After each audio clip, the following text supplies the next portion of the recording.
Здравствуйте, меня зовут Владимир, компания «Трапеза». Мы производители специй и приправ с города Новосибирска. По России активно участвуем в выставках. Каждый год выставляемся на выставке в Москве. На Интерфуд приехали первый раз. Очень рады участию. По впечатлениям удалось провести переговоры со всеми заявленными участниками. Вот сегодня ждем еще оставшихся. Есть предварительные договоренности, заявили о своей продукции, рассказали, дали попробовать, пощупать, поэтому считаем, что съездили определенно не зря. И рекомендуем всем принимать участие.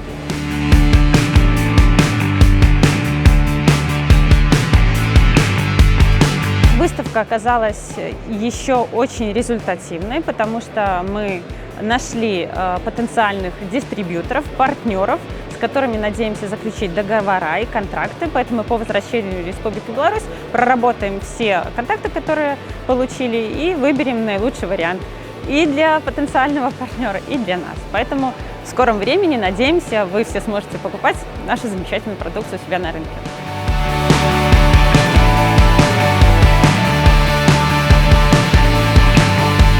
Мы решили принять участие, потому что так и думали, что нужно развивать наши бренды в Казахстане. Мне очень понравилась реакция от людей, которые пришли и продегустировали продукты. Поэтому я могу сказать, что реакция была позитивна.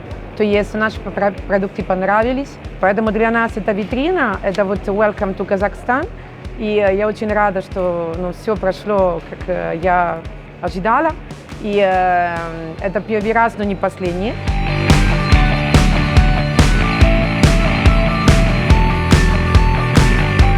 Ой, вы знаете, выставка оказалась совсем непредсказуемой для нас. Мы в первый раз здесь находимся, в первый раз вообще представляем нашу продукцию в Республике Казахстан, и это непередаваемо. У нас уже есть заключенные контракты, у нас практически закончилась вся раздаточная продукция к 3 дню. Получилось так, что выставки строительные, агропромышленные, то есть пищевая, они объединены, соответственно, есть потребители по строительным материалам, и есть потребители, те, которые собираются строить себе какие-нибудь пищевые производства, поэтому мы собрали, получается, весь пул, который можно было. Мы будем здесь работать и дальше, здесь здорово. Вот.